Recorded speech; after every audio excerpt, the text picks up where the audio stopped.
Algumas pessoas não conseguem fluir porque elas não creem. O que impede eu de fluir? O que é fluir? Esse momento que a gente está aqui, fluindo no Espírito Santo. Por que algumas pessoas não conseguem?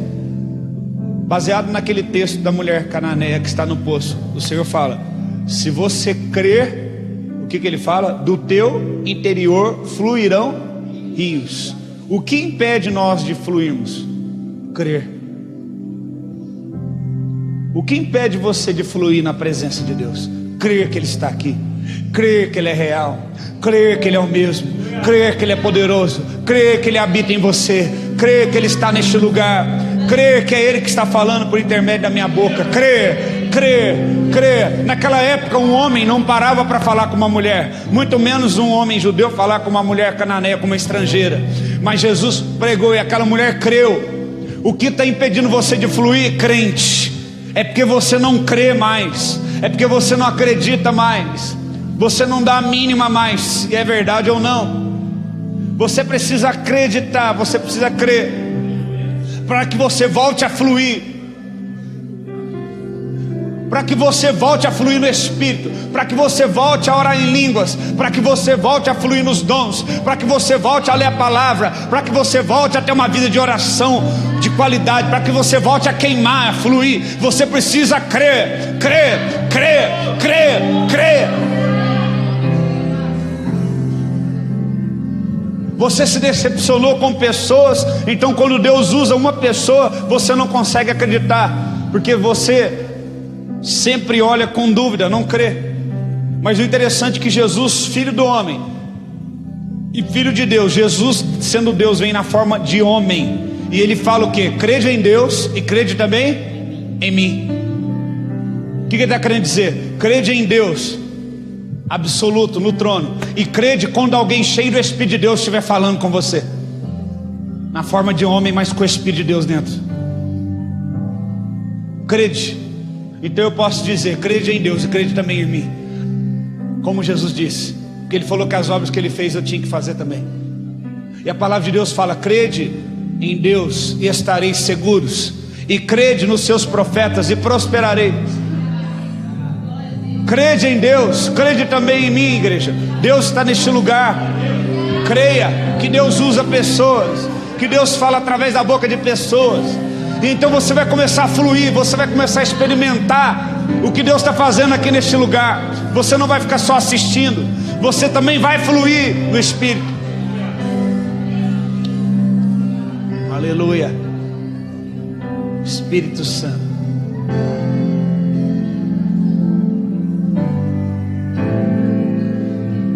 vem com teu poder, flui.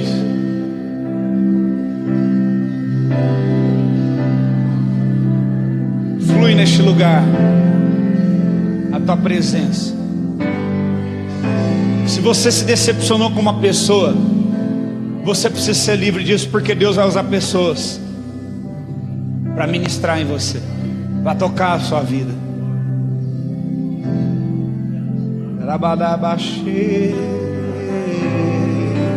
Seja livre, seja livre, livre, creia, creia e flua. Eu criei, por isso disse, a palavra de Deus diz: se você crê, diga, diga. Deixa eu te perguntar, o universo foi criado pela vontade de Deus? Não, foi criado pela palavra. Tem gente que tem vontade, mas não libera a palavra. A palavra de Deus diz: se você tiver fé do tamanho de um grão de mostarda e disser, irmão, tudo que você vê ao seu redor veio existir pela palavra.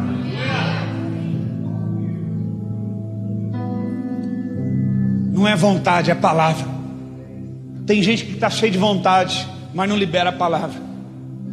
Tem gente que já viu um enfermo um dia, teve vontade de orar. Quem aqui já teve vontade de orar por um enfermo e não orou? Continua com a mão levantada, deixa eu ver. Já aconteceu isso comigo. Ele foi curado? Não. Por quê? Você tinha vontade, mas você não liberou a palavra. Entenda isso, meu irmão. O Espírito Santo está colocando vontade em você, mas você tem que abrir a boca e liberar a palavra. Haja paz no meu lar, haja restauração, haja salvação, haja provisão, haja libertação, haja renovo, haja dons, haja fluir. Você tem que começar a falar. A Bíblia fala que o universo e tudo que você vê foi criado pela palavra. Aleluia. Não pela vontade, pela palavra. Você tem vontade, mas não tem coragem de liberar a palavra. Libera a palavra. A Bíblia diz o que? Lança os teus pães sobre as águas, e depois de muitos dias você vai achar. Lança a palavra, irmão. Lança a palavra, libera a palavra. Xando que Rabandoche. Libera a palavra na tua vida, que este ano a tua vida ainda vai mudar, que neste ano a tua história ainda vai mudar, que esta enfermidade ela vai embora. Nós somos hoje, a Janaína passou mal de novo, de segunda para terça, e o SAMU teve que buscar ela em casa. Ela passou mal, e eu fiquei orando, falei: Deus, o que aconteceu? O Senhor mandou eu colocar no altar e orar, e o Senhor curou ela lá, e depois ela voltou a passar mal. E Deus me revelou que tinha algumas coisas que precisavam ser alinhadas na vida dela, que estava dando liberalidade para essa enfermidade ir e voltar. E então eu fiquei de segunda para terça-feira orando. Quem estava lá em casa, eu nem despedi deles, eu subi e orei, fiquei inconformado, entrei em guerra e orando, e Deus me mostrou. E quando eu falei com o Pedro, filho do Gilberto, falou: pastor, eu vou conseguir colocar você aqui dentro, vem aqui agora no hospital. Nós entramos, já estava num quarto com a luz apagada, porque a enxaqueca dela era tão forte. A Eliane sabe disso, que ela não conseguia deixar a luz acesa. Mesmo tomando remédio a noite toda, o braço dela estava com espasmos involuntários. E nós chegamos, e Deus deu a palavra. Assim como o médico estava vasculhando, o que podia ser? Fazendo vários exames, nós fomos vasculhando no mundo espiritual. E Deus falou: você vai chegar e vai falar isso. Eu pedi para o marido dela sair, para todo mundo sair, ficou eu e a pastora. Eu não vou entrar em detalhes, mas Deus falou: você tem que falar isso, isso, isso para ela. E quando eu falei, eu com a pastora, aquilo tudo, e ela fez uma oração repetindo o que a gente falou, imediatamente todos os sintomas da enfermidade foram embora, na hora. Na hora. Sabe por quê? O mundo está cheio de gente com vontade, mas não tem quem libere uma palavra. Os médicos estavam fazendo exame, dando remédio e tudo mais. Ela estava lá no soro, e nós liberamos uma palavra, e a palavra libertou ela do mal. E ela falou: uau, eu só precisava disso para que eu fosse curada e liberta. E então nós saímos de lá. Ela, mesmo com remédio tudo, ela não conseguia comer, dormir, com os espasmos na mão. Até o momento que eu cheguei aqui no culto, ela não teve mais nenhuma vez nenhum espasmo, nenhum movimento involuntário na mão, nenhuma enxaqueca. Nós saímos de lá, acendemos a luz. Ela dormiu a tarde toda, de roncar, acordou, tomou água, comeu. Ela só está lá internada agora por observação e para fazer alguns exames, mas não vai dar nada, porque ela já está curada pelo poder da palavra. É pelo poder da palavra. Não adianta ter vontade, tem que ter palavra. É por isso que a Bíblia diz que os tímidos não entram nessa dimensão do reino, porque o tímido ele não fala, ele breca. Você imagina que eu orei por ela aqui, depois ela tem esse ataque, e o que obviamente eu fui atacado? Você não orou? Você não falou para toda a igreja ouvir? E agora? Só que eu não confirmei. Falei: não, Deus, mostra para mim, tem alguma coisa, porque a tua palavra não erra. Eu também sei que eu não fiz nada de errado, eu estou em santidade e fiz o que o Senhor pediu. Então tem alguma coisa errada, tem alguma coisa em oculto. E Deus me mostrou. Eu cheguei lá e foi exatamente o que precisava ser falado e acertado. E ela falou: nossa, imediatamente eu estou curado e liberto. A palavra, irmão, ela tem poder, mais do que a medicina, mais do que a ciência. Então não adianta você ter vontade, você tem que liberar uma palavra. Você tem que liberar a palavra sobre os teus filhos, sua esposa, teu marido, sobre a tua circunstância, e dizer que vai acontecer. A palavra de Deus diz que a terra estava sem forma e vazia, havia trevas e um grande abismo. E a palavra de Deus diz que o Senhor disse: seja luz. No original não é haja, seja luz. E porque ele deu uma ordem para as trevas, só tinha trevas. E a Bíblia fala: foi luz. As trevas obedeceram a palavra de Deus e se transformaram em luz. Seria também poderoso se ele falasse: haja luz e houve luz. Ele fez do nada a luz. Mas mais poderoso do que isso foi que ele transformou a treva em luz, porque ele disse para as trevas. A Bíblia fala que a terra estava coberta por trevas, e no original fala: seja a luz. Ele está falando para as trevas: vocês não vão governar sobre a terra, vocês vão se transformar em luz. E então foi luz. Da mesma forma, quando nós estávamos em trevas, nos nossos pecados, destituídos de Deus, e agora ele fala para nós como discípulos: vocês serão a luz do mundo. A terra não vai ser governada por trevas, por dúvidas. A terra será governada por clareza, por santidade, por direção, por luz. Quando você está em dúvida, quando você está incrédulo, você está sendo governado por aquilo que o Senhor já tirou o governo sobre a terra. As trevas já obedeceram e transformaram em luz. Então que as trevas que estavam sobre ti obedeçam e transformem em luz. A dúvida da cura, a dúvida da restauração se transforme em luz. Por isso que Davi falou: unge a minha cabeça com óleo. Por quê? Eles comparavam a cabeça com a lâmpada. Por isso que quando alguém tem uma ideia no quadrinho, parece uma lâmpada, uma ideia. Então ele está falando: unge. Naquela época não tinha eletricidade, as lâmpadas eram acesas com óleo. Então ele fala: unge minha cabeça com óleo, e então eu vou me alegrar. O que ele está querendo dizer? Quando as trevas foram embora, a dúvida foi embora, e eu ver uma luz no final do túnel, eu ver a saída, eu ver a direção, eu ver a resposta de Deus, eu vou me alegrar, embora a minha condição não esteja boa, porque eu sei que governa a minha vida na condição, é a palavra de Deus. E quando eu recebo essa palavra, então a minha situação muda, a minha história muda.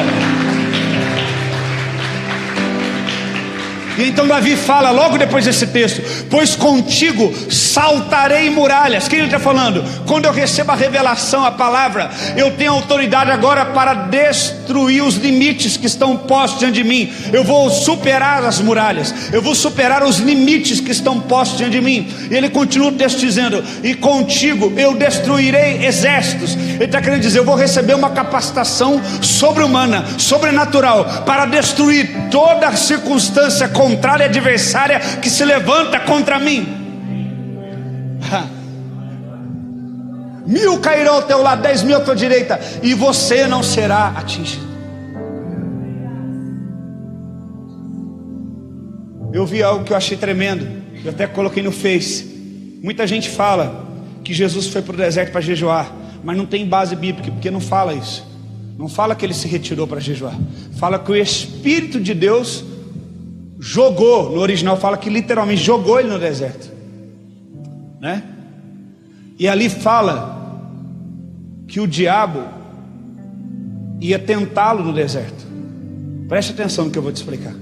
Então Jesus não foi para o deserto para jejuar, ele foi levado, impulsionado pelo Espírito, e ali ele enfrentaria o adversário, o Satanás. Então o Satanás, que é muito inteligente, tentou ele a partir de 40 dias, porque depois de 40 dias fala que ele teve o quê? Fome. O diabo espera você ter fome para te pegar. Ele espera o momento que você declara a sua fraqueza. Então Jesus não foi para lá para jejuar, é o diabo que criou essa estratégia. O diabo é paciente, irmãos. 1 dia, 2 dias, 3 dias. Jesus estava acostumado a jejuar várias vezes, a se consagrar. Em 40 dias ele teve fome. Falou: é agora, porque quem tem fome negocia. Porque ele lembrou de Esaú, porque quando Esaú voltou cansado, quando você está cansado, você vai negociar os princípios. Quando você está cansado, você vai negociar o que é santo, vou trocar o santo pelo vil. E então Esaú, quando chega cansado da caça e não consegue caçar nada, ele era um homem que vivia de caça, então só se alimentava quando tinha caça. Esaú, lembre-se, é irmão de Jacó. E fala que ele chegou cansado. Jacó viu que ele estava cansado e falou: é agora que eu pego a bênção. Jacó queria as coisas espirituais, Esaú queria as coisas terrenas. E quando ele chega cansado, sem obter resultado terreno, é a hora que a pessoa cansa e troca o que é santo pelo vil. E fala: olha, vamos trocar, você dá a sua primogenitura para mim, Esaú, e eu te dou esse prato de lentilha. Cuidado quando você estiver cansado, porque você vai querer trocar coisas espirituais por um prato de sopa de lentilha. Então, mas com Jesus isso não funcionou. E ele chega e fala: olha, você não é Jesus, você não é o Filho de Deus, você tem toda a autoridade, você não está com fome?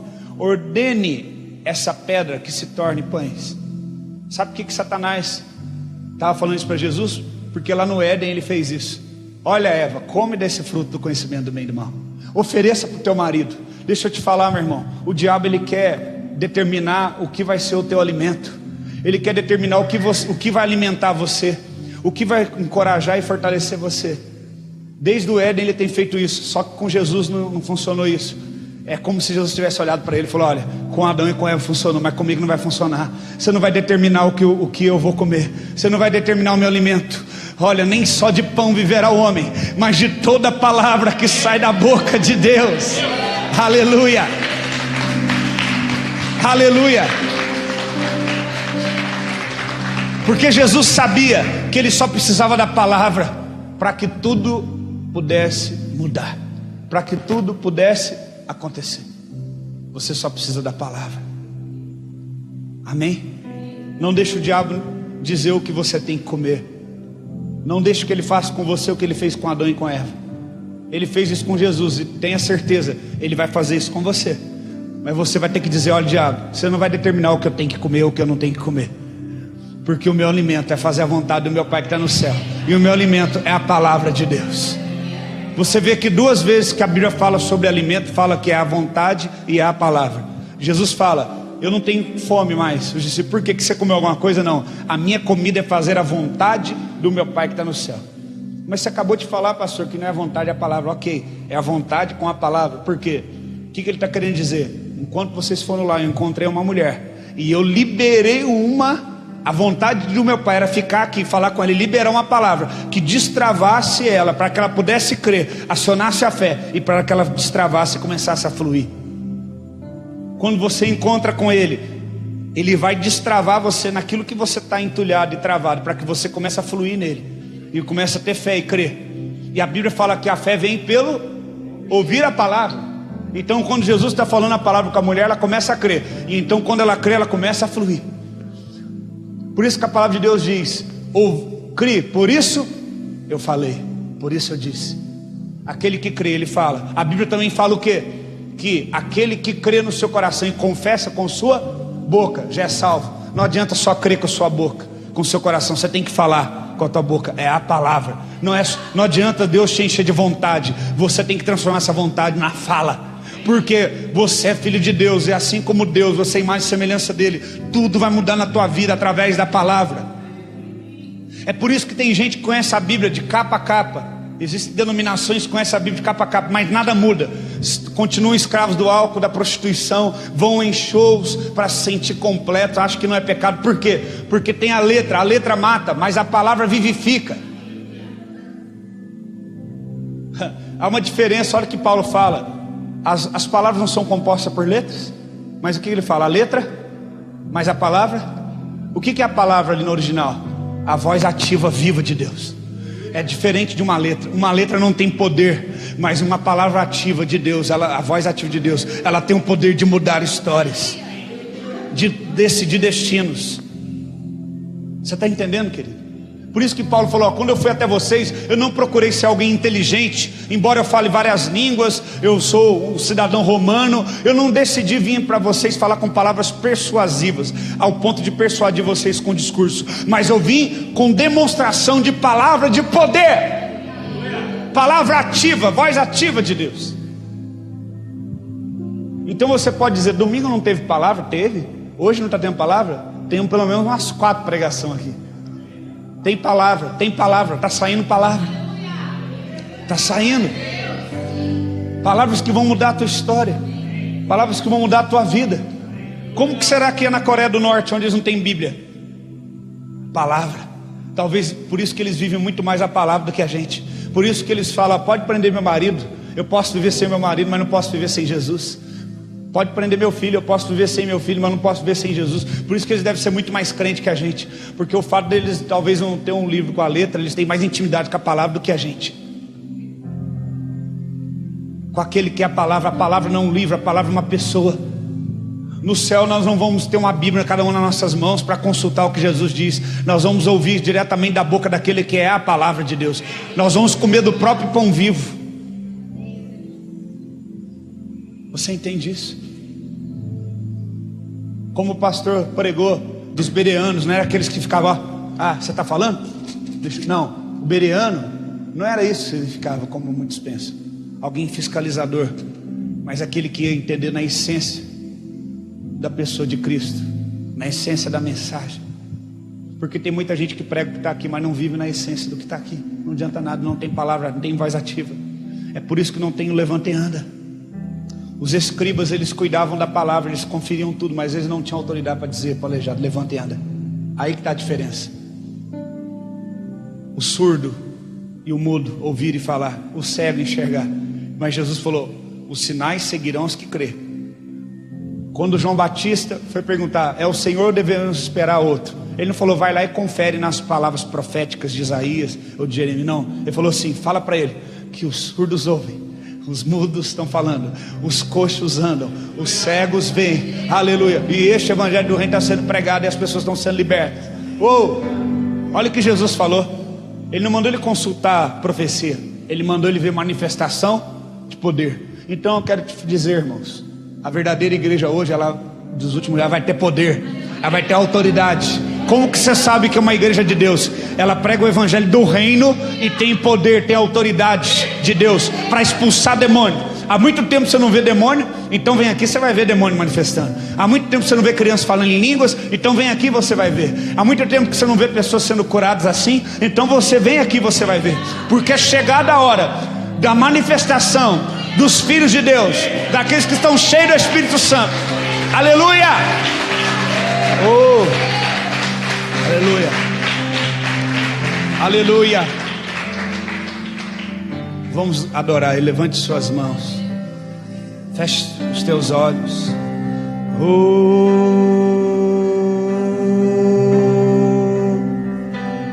Espírito,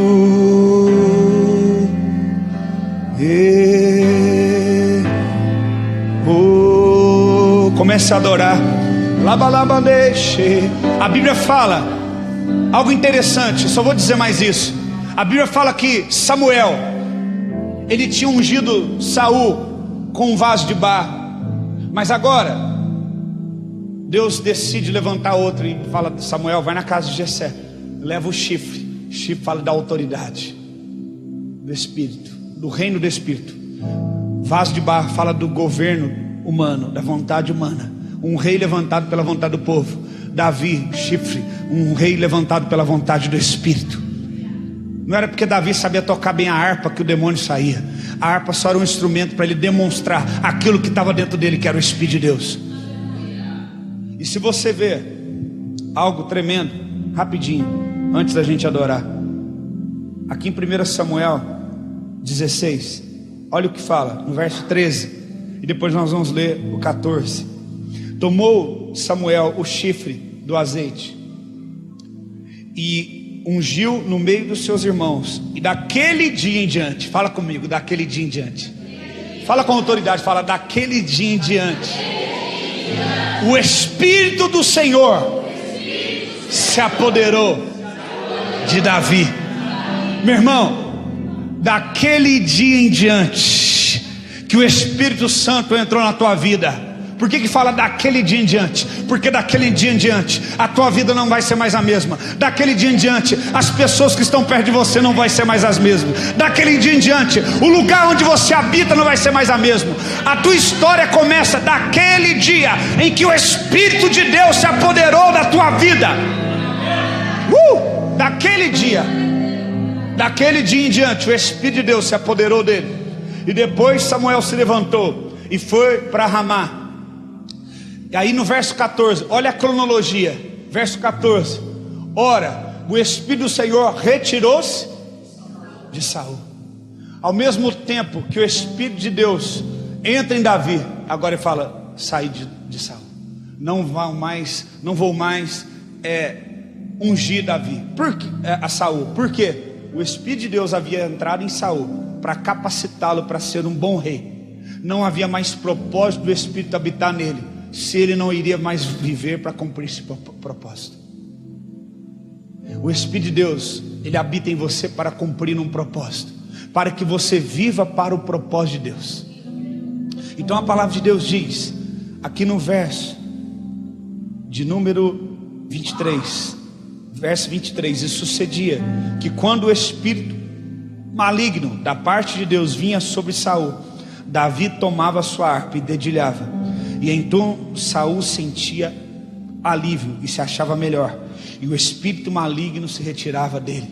Quando pessoas entram aqui na igreja debaixo de influência maligna, ou possessão, ou opressão maligna, e quando nós pegamos então esse microfone, os instrumentos, que somente instrumentos, se você não tiver o Espírito de Deus, não adianta você ter uma harpa. Não é porque Davi dedilhava muito bem uma harpa, é porque ele tinha o Espírito Santo.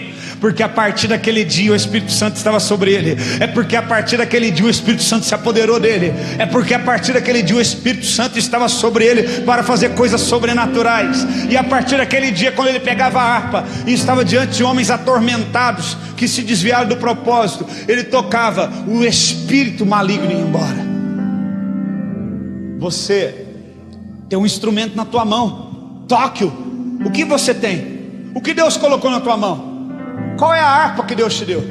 Veja bem, não é o instrumento que você tem que vai realizar esta obra, não é o óleo que vai te curar, não é o homem, não é o pastor, não é o microfone, é o Espírito de Deus por intermédio de nós, através de nós. Então nós precisamos fazer algo. Davi estava apoderado do Espírito, mas ele fez alguma coisa. O que eu vou fazer? Vou pegar uma harpa, vou tocar. Davi foi um homem que sempre utilizou, debaixo da unção do Espírito, preste atenção, aquilo que ele tinha na mão. E aquilo que ele tinha na mão, ele vencia. Com uma harpa, ele expulsava demônios. Com um estilingue, ele matou gigantes e venceu uma batalha. Meu irmão, aquilo que você tem na sua mão, se você está cheio de Espírito, você vai cumprir o propósito de Deus. As pessoas podem olhar e falar, você não tem nada, isso não é nada. O que você tem não é nada, deixa eu te dizer, não é o que você tem na sua mão, mas se o que você tem na tua mão, você está utilizando debaixo do Espírito, debaixo da unção do Espírito, debaixo da unção profética, gigantes vão cair, demônios vão sair, pessoas vão ser libertas. Eu só sou um menino de 38 anos, com um barracão na beira da rodovia, mas se é isso que Ele me deu, eu vou contra os inimigos com aquilo que Ele me deu, e eu vou cheio de Espírito, e pessoas vão ser curadas, e pessoas vão ser salvas, e pessoas vão ser libertas. Tem gente com espada correndo do gigante, enquanto eu com estilingue estou indo em direção a ele, porque estou cheio do Espírito de Deus. Seja cheio do Espírito de Deus. Você não precisa de uma espada, você não precisa de uma lança, você não precisa de um arco e flecha, você só precisa do Espírito de Deus. Você só precisa do Espírito Santo. Você precisa entender isso. Talvez você pense, eu preciso estar mais preparado, eu preciso estar pronto, eu preciso estar mais maduro, eu preciso ter mais ferramentas na minha mão. Você só precisa do Espírito Santo. Você só precisa dele. Veja só, Davi expulsou demônios com uma harpa. Davi derrubou um gigante e ganhou uma batalha de um exército, derrubando um gigante com um estilingue e uma pedra. Você precisa entender isso. Enquanto todos os outros soldados de Saul com armadura, espada, escudo e lança estavam borrando de medo escondido, porque eles não tinham o Espírito Santo. Mas você tem o Espírito Santo. Você tem o Espírito de Deus. Você, a partir daquele dia que você recebeu o Espírito Santo, a sua vida mudou. Você só precisa decidir, se posicionar, falar, eu quero deixar fluir na minha vida, eu quero acreditar nisso. O que impede de fluir é a falta de fé, é a falta de crer. Aleluia. Existe um trono.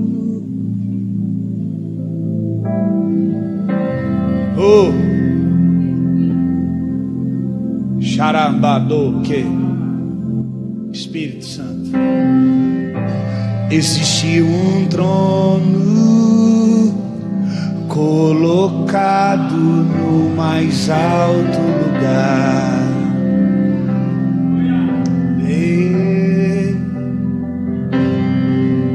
rodeado de anjos,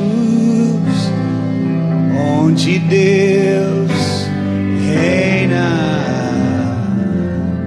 Existe um trono, existe um trono, existe um trono colocado no mais alto lugar.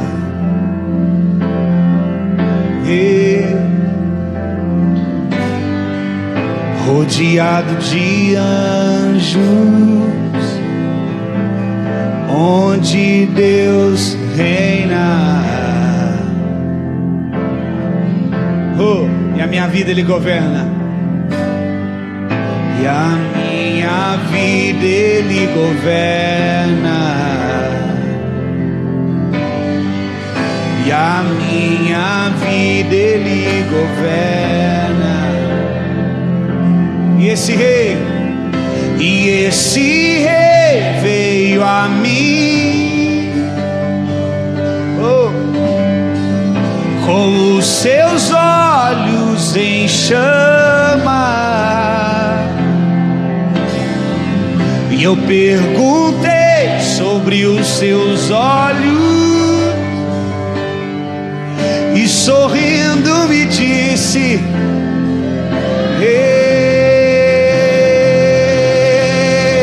o fogo nunca dorme, o fogo nunca apaga, nunca apagará, não.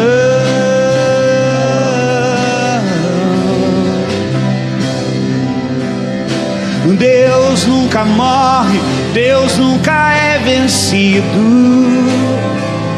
nunca é vencido. Existe um trono, pega tuas mãos e adora Ele. Existe um trono colocado no mais alto lugar,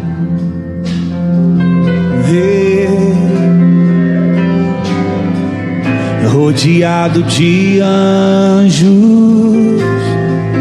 onde Deus reina.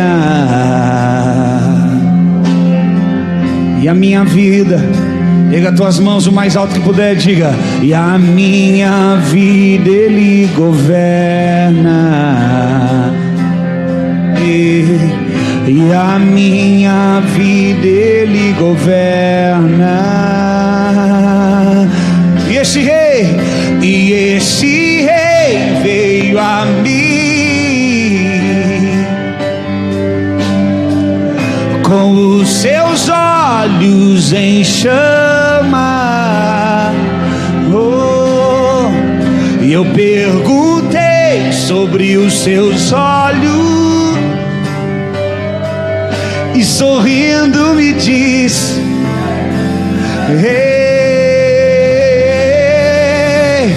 o fogo nunca dorme, o fogo nunca apaga, nunca apagará, não.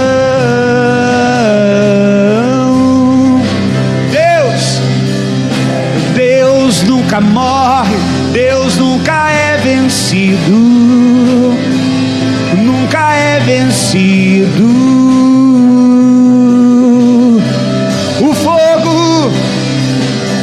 O fogo nunca dorme, o fogo nunca apaga, nunca apagará, não.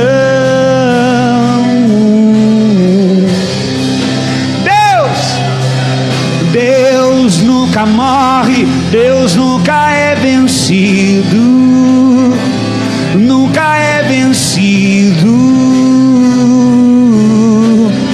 Pega a tua voz, o fogo nunca dorme, o fogo nunca apaga, nunca apagará, não. Ei, Deus nunca morre, Deus nunca é vencido, nunca é vencido.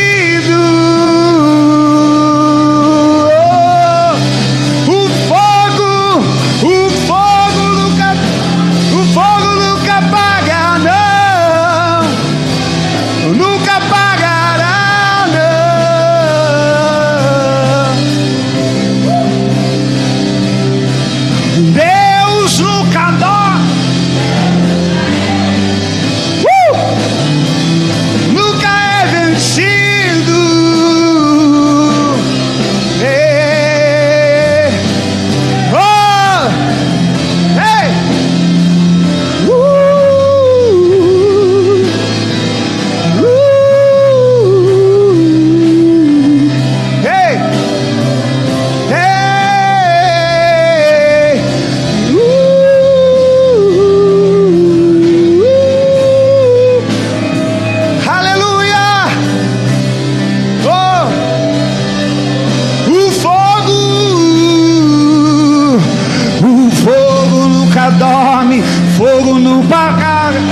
seus olhos, tem chama em seus olhos.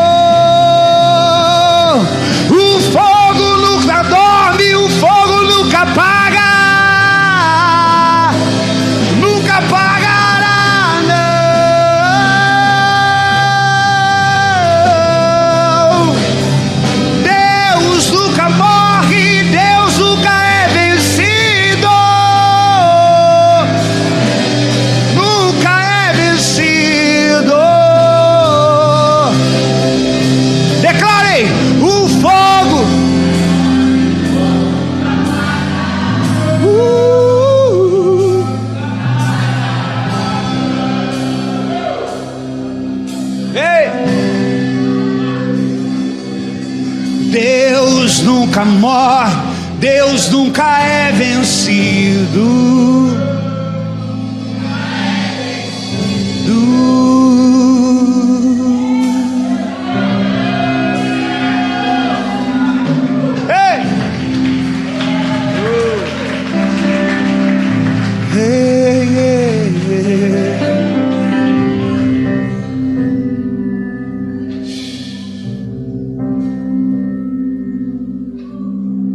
Minha vida seja para a tua glória, para o teu louvor.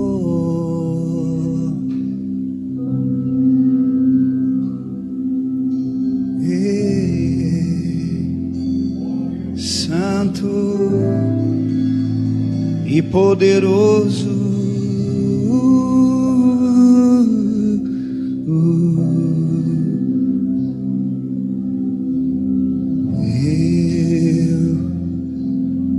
me rendo a ti,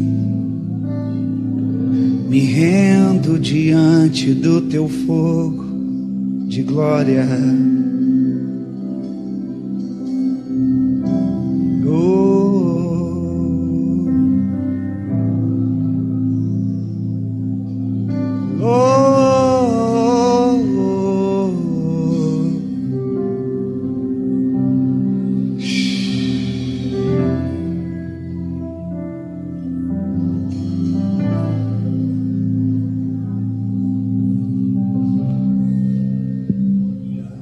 Aleluia.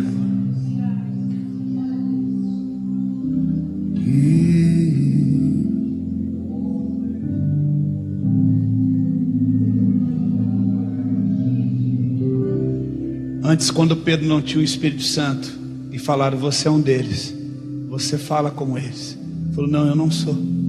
Mas depois, ao cumprir os dias de Pentecostes, o Espírito entrou e encheu toda a casa. Então Pedro discursa, e discursa com tanta autoridade que ele não tem medo de perder a sua vida.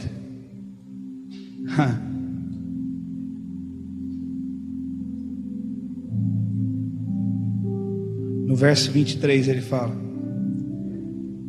capítulo 2 de Atos, verso 23, olha o que Pedro fala. Aquele que antes tinha medo de morrer e falou: não, eu não conheço esse Jesus, quando viu Jesus sendo açoitado. Agora olha o que ele diz: sendo este entregue pelo determinado desígnio e presciência de Deus, vós matastes e crucificando-os por mãos de iníquos, a qual porém Deus ressuscitou, rompendo os grilhões da morte. Portanto não era possível fosse ele retido por ela. Aquele que antes tinha medo, não, agora ele, eu conheço ele, e é esse a qual vocês crucificaram e mataram por essas mãos imundas, sujas de vocês. A morte não pôde prender, porque agora Pedro está cheio do Espírito Santo. Ele não tem medo de morrer, ele não tem medo de pregar. Por isso que fala que eles estavam como línguas repartidas de fogo, porque quando o fogo queimar a tua boca, o Espírito vier sobre você, da tua boca, você não vai ter medo mais de pregar a verdade. Sabe por que eu não tenho medo de falar a verdade? Ele é diferente. Ele fala: porque isso não é mérito meu, mas porque o Espírito habita em mim. Não eu mais quem vivo, mas Cristo vive em mim. É por isso que quando Isaías falou: olha, ai de mim que sou homem impuro e habito no meio de pessoas que têm lábios impuros, o Senhor pega fogo e coloca na boca dele, porque eu vou batizar a tua boca, o teu falar, a palavra que vai sair da tua boca vai ser diferente agora. Você vai corrigir esses iníquos e também você não vai ter mais uma fala iníqua. É por isso que Deus tem levantado a gente para corrigir, para exortar, para levantar. A gente não tem medo de ser perseguido, não tem medo de ser injustiçado, não tem medo de ser rejeitado, porque o fogo nunca dorme, o fogo nunca para, Deus nunca morre, Deus nunca será vencido. E nós somos ministros labaredas de fogo, ministros que já passaram pelo fogo. Não tem medo de nada. Amém? E é assim que Deus está levantando você, em nome de Jesus.